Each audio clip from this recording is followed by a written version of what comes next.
All right, everybody. Game number 2 is over. And before we talk about the game, I want to say that last night we did do a watch along stream. We got close to 180 people in there at one point, I think. Uh, Ended up having over or close to 6,000 views by the time the stream ended. So that was pretty cool. We had some fun. I want to thank everybody who showed up for it. Don't know when I'll be doing it again. Probably not anytime too soon. Might do it again later this season for a regular season game. Might not. I don't know. But it was fun. And I hope everyone who showed up had some fun as well. So, all right. Not particularly good again, huh? Again, not very good. So, all things considered, I don't know if it was reasonable to expect too much different. And there is some stuff to talk about in the positive category, don't get me wrong. Losing 30-3 looks bad, but there was some stuff in here that I kind of liked and that I do think needs to be discussed for at least a little bit. But even though I understand why things are going the way they are so far this preseason, and even though when you look at what happened to some of our players last night, it makes sense and you're kind of grateful for it, there's something missing, and I definitely want to talk about that before the end of the game. I'm sorry, the end of this video. So I will, but the quick and dirty summary would be Denver jumped out to a big first half lead on the back of two successful drives by Teddy Bridgewater, both touchdowns. The Denver defense was able to force Alex McGough into three pretty ugly turnovers and one or two other plays that could have easily been turnovers. And they pretty much coasted after that. The game after halftime kind of felt like both teams wanted it to get over with for the most part. And 30-3, that does a passable job of summing it up. So it was not a particularly good game or good effort by the Seahawks. Now, I will say this. The Broncos played this game very sweaty, and the Seahawks did not. And I mean that in more than one way, but the Broncos played most of their starters those first two drives. They had Bridgewater out there. They had Jerry Jeudy out there. I saw their full slate of running backs throughout this game. I saw most of their starting offensive linemen. I saw their starters on defense outside of Von Miller. I think they had their whole starting secondary out there. I saw Bradley Chubb. I saw some other guys who I think are going to play a big role for Denver this year. So this was kind of a showcase game for Denver as far as preseason games go. While, despite my attempts to hype this game up a little bit, honestly, the only player on the Seahawks who did not play last week that played last night in any significant way was Rashad Penny, who ended up having a very small footprint in this game. So when one team is trying to showcase the best version of themselves and the other team is trying to sort through their backups, you can't exactly be surprised when the score is as lopsided as it is. So, that in mind, let's start with this offense. Now, the first unit on offense, and I use first unit very loosely because the McGough offense and the Mannion offense had some similarities in terms of the players they used, so it wasn't really like a unit. But the first half offense, obviously no points, 3 turnovers, but I'll tell you, it was not 3-and-out punt. It was not, a turnover 2 plays into the drive. It wasn't no first downs. It wasn't any of that. This offense did move the ball.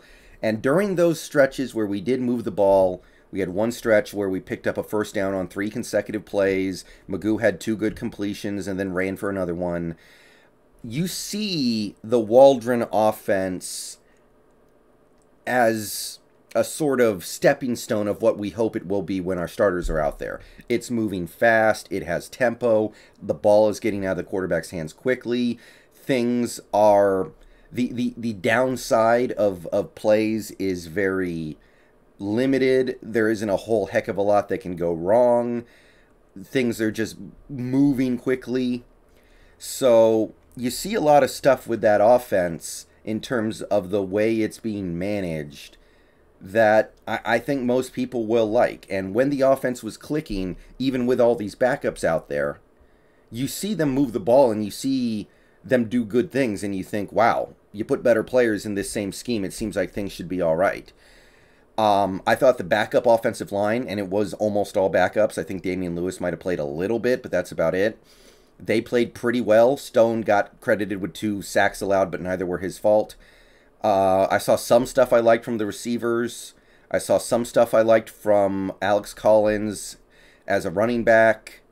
And DJ Dallas is obviously continuing to be a preseason stud, so there was some stuff to like. The main problem with the Seahawks offense last night was not 3-and-out punt, 3-and-out punt, 3-and-out punt. That would have disturbed me. Even with backups, it would have disturbed me a little bit.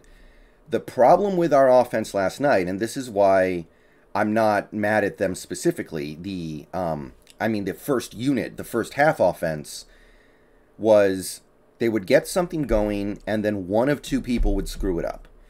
And that person, the 2 people who that one person could be, was either Alex Magoo, 3 turnovers, and he took another sack that wasn't a turnover, but, a sack. It's a drive killer. And he missed a couple of throws. So a lot of the stuff was just on Magoo being bad because the interceptions were bad. The fumble was really bad. You really can't do stuff like that. Just run backwards right into the sack. He looked completely out of sorts whenever you got pressure on him.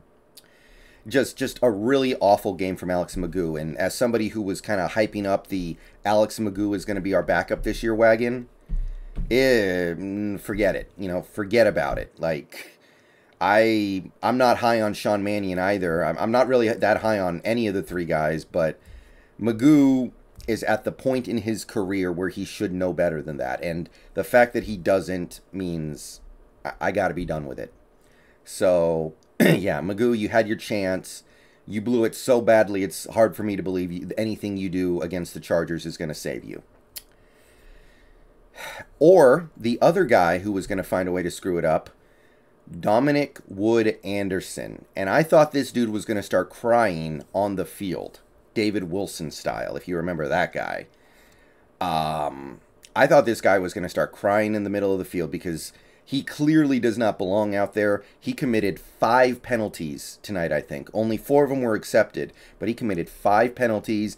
I think he had a face mask, false starts, holding, illegal block in the back, everything you can do, man. He can't make a catch. He's got 2 drops so far this preseason.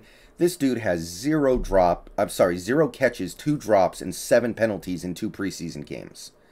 It's one thing to be bad in the preseason, like whatever. A lot of these guys have no chance of making an NFL roster, and they're just here to collect a couple grand. But Dominic Wood-Anderson killed a lot of drives for this Seahawks offense. And I can't believe I'm saying that about a 6th-string tight end, but my God. So Dominic Wood-Anderson was the other guy who was screwing things up. We would get something going, and one of those 2 guys, Magoo or Wood-Anderson, would just find a way.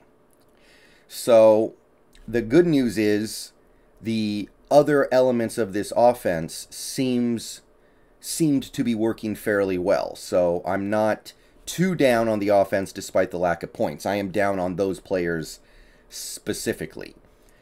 Also in the bad news category, because there was some bad news out there tonight on offense, John Ursua, I think he's done for the year. That looked unfortunate, getting carted off like that on a non-contact play. Unfortunate. See you next season, maybe. At least he'll get paid this year, I guess. And, yeah, I think that's about all that can be said about the offense in terms of the first unit. The second unit offense, Mannion came in, played better, played a little more controlled. And again, you see, in terms of general concept, some really nice stuff. We have a nice no-huddle offense. We have an offense that gets up to the line with 20 seconds left on the play clock. We can change the play before the snap. We can call out blitzers and call out stuff on the defense before the snap. We get the ball out of the QB's hands really quickly. He makes one read and then he goes. And as the game went on, you saw good stuff from Johnson. I think Collins played fairly well.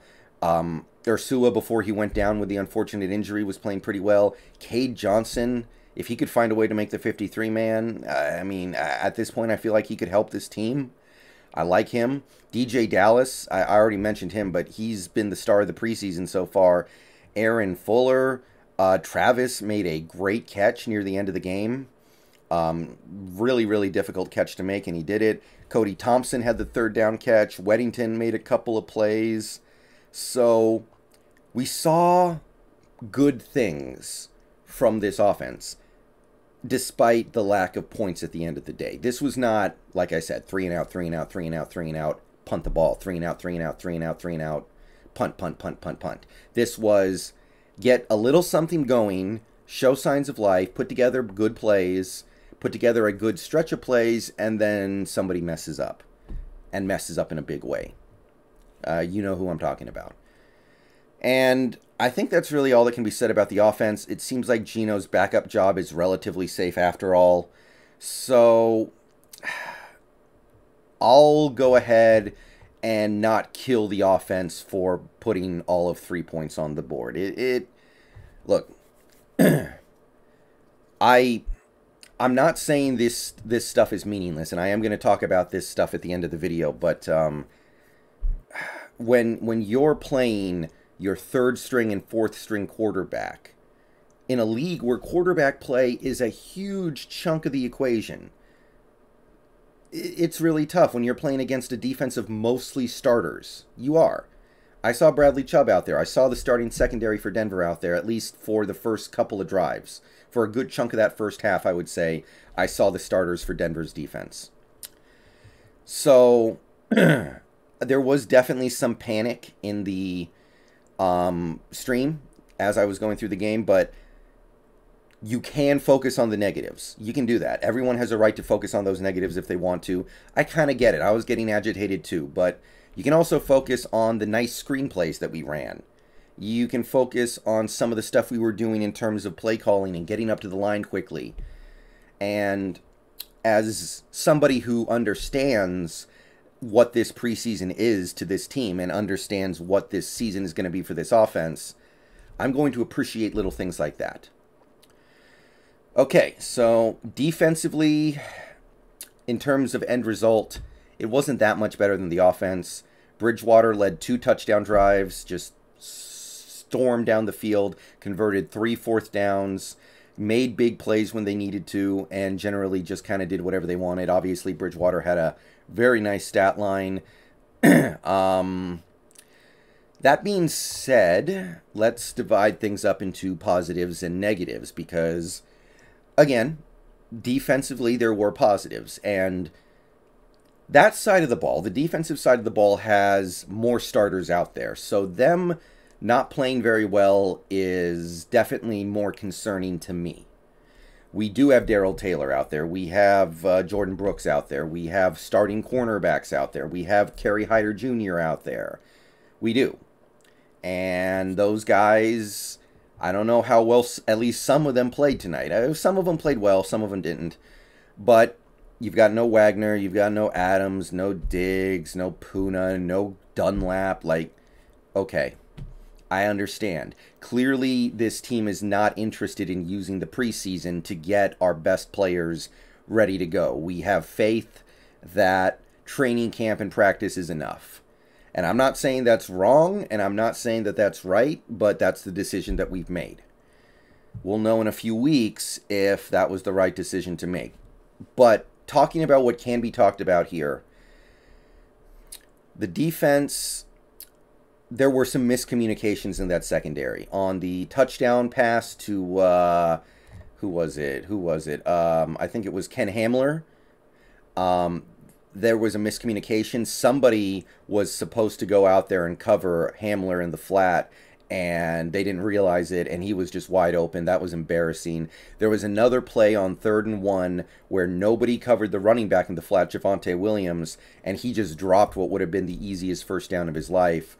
So they ended up picking up the 4th down anyway, I think. But there are some miscommunications in that secondary, but I don't think the cornerback play was quite as bad as last week, but it wasn't particularly good either. Like this week, we would get Akella Witherspoon having good coverage on 3rd down to force 4th down, and then he gives up the big completion to I think it was Jerry Jeudy on 4th down. We had Trey Flowers give up a 3rd down completion, but he stopped him 1 yard short of the sticks, which sets up 4th down. Denver ends up getting that 4th down, but it's not as aggressively bad as some of the stuff we might have seen last year from Trey Flowers, or even last week, where you just give up the 1st down. So, okay. Didn't really see anything from Trey Brown one way or the other. Had no real opinion of how he played. So, I guess the corners were a little better this week, but not in a significant way. So, I'm a little down on the corner play, but not as much as last week. Tackling, not great. Not a big fan of our tackling today. We missed a lot of tackles today. Seems like some guys on this defense are a little undisciplined. Like Darrell Taylor, the dude has a ton of talent. He's in the backfield constantly. But he's overrunning the play. He's getting juked out of his cleats by Royce Freeman on what would have been a no gain, turns into a 10-yard gain, which makes you wonder how good he's going to be playing in space. And actually, if you take a look at it, Darrell Taylor didn't record any actual stats on defense, which is kind of crazy because he was active. He's just overrunning the play or getting put in a bad position. So talent is there. Dude is raw. It's not surprising, but we've got a few weeks until the regular season starts. Few weeks until the first real game, and you see that where he can do stuff well, but you can also see stuff like that. And he was not the only guy, don't get me wrong. Kerry Hyder Jr. missed a tackle that would have prevented a 6-yard gain, turned a 0-yard gain into a 6-yard gain. I think that you saw a missed tackle from Alton Robinson. So, tackling not great. Now, the good news is the run defense, much improved from last week. Some of this is a little deceptive because Denver took knees at the end of the game, but no run over 10 yards, and a lot of runs stopped at the line of scrimmage or just beyond it. And it was without Puna, without Wagner, and without Jamal Adams. So the run defense, without really adding any new players, did seem to lock in a little bit better. Pass rush was okay. We got a couple of sacks on Drew Lock, Rasheem Green, and what's the guy's name? The guy we brought in not that long ago. Hewitt. Thank you. Okay. Hewitt. So, that was good. We got good pressure on some other plays, but Denver, their quarterback, whoever it was at that point in time, was doing a good job of finding the check down and getting it out to their running back. Jordan Brooks played a really good game, I think. He had some good plays out there, led the team in tackles. Nick Bellore was forced to play linebacker for a reason that we'll get into in a minute here. And I thought he actually played a solid game. Moon, who I actually think will not be a Seahawk for next week, played a pretty decent game. Lakiem Williams, who might have a roster spot now, by the way, because of that thing that we're about to talk about, played pretty well. Ryan Neal was doing Ryan Neal things for the most part. He may have had a miscommunication in the secondary. Al Woods played a really good game. Cody Barton played a good game, made a play or two in coverage as well. So we saw some good stuff from some of these guys. I feel like that it's gonna be a little too easy to kill these guys right now because they did give up 30 points and they gave up 2 touchdown drives to start the game to the Broncos offense. So I understand it. It was frustrating to watch. We couldn't get off the field on 4th down, couldn't make the big play, couldn't force a turnover, couldn't finish a sack, couldn't actually bring anybody down in the backfield. But Denver was playing sweaty. They were. I'm sorry, that's the best way I can put it. They were. Now, there was some unequivocally bad news on defense. Ryan Neal got hurt. It didn't seem to be too big, but he did come out, go to the locker room. He has some kind of oblique injury. You don't like to hear that. Doesn't seem like it'll be a huge deal, but I don't like hearing that because I promise you, Ryan Neal will play a role on defense this year. I don't know when and I don't know how, but he will. I can pretty much guarantee it. But the devastator was Ben Burr-Kirven. And we'll know more later, but I'm telling you right now, if he plays again this season, that would be pretty amazing. So he got carted off, and I don't think we're going to see him this year. So one guy who I thought was going to be a practice squatter and one guy who I felt had a pretty locked up roster spot as a special teamer, out, injured. No, nada, no good. We'll maybe get some better news later today or tomorrow, but it didn't look good at all. So that's the real tragedy right now. We had a lot of injuries out there. I know that both Fullers actually got injured as well in this game, but I think they're fine. But there were a lot of injuries in this game, and a couple of them actually mattered. So that's the real thing to be down about right now for me. Now, when you take a look at those guys getting injured the way that they did, because two of them got injured non-contact, like, you're sad. But then you're like, thank God it wasn't the starters. Thank God it was BBK and not Bobby Wagner, right? Deep down somewhere you're thinking that. We all think things like that. Thank God it was John Ursua and not DK Metcalf. Thank God it was Ryan Neal and not Jamal Adams. So you're grateful that your team decided to protect all their best players. You're grateful that they've decided, you know what, all these guys who we know are good, who we have confidence in, who we see good things from in practice, they're not playing in the preseason maybe at all. I honestly don't think you're going to see them next week either. So a night like tonight should highlight the fact that this team is choosing a path of not being competitive in the preseason and not really using the preseason to prepare for the regular season in any big way. And you're like, okay, that makes sense. Thank God we did it last night. But it's very odd. And this is the one thing I want to say about this, because a lot of Seahawks fans really didn't like what they saw out there last night. I think a few people were even starting to panic a little bit. It is weird to see this team not be competitive, because Pete Carroll's mantra is always compete. Like, always go out there, and even if you don't have all your guys, even if the game doesn't really mean anything, go out there and try to win, because there's something to play for. You're trying to impress a scout. You're trying to impress another team. You're trying to impress somebody out there. You're doing it for yourself. And these first two preseason games, we haven't really competed. And this video has already gone on way too long because there's a lot to digest here. But before we leave, I want to say that the 2 years the Seahawks went to the Super Bowl with Pete Carroll, 2013, 2014, I'm pretty sure they won all their preseason games. They went 8-0 those 2 years. 4-0, 4-0. They killed some teams in the preseason. They blew some of those teams out. And they were playing starters. They wanted to win those games.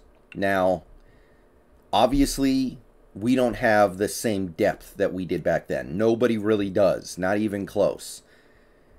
So that's part of it. But we played starters in those games because we valued winning them. We valued looking impressive and getting style points in those games.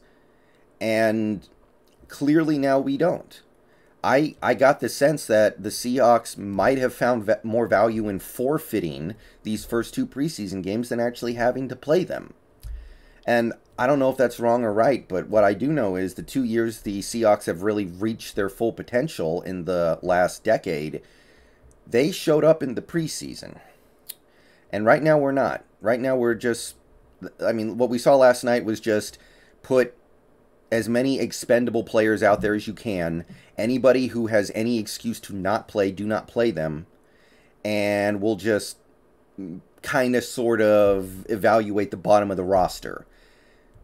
So it's weird to see this team not compete.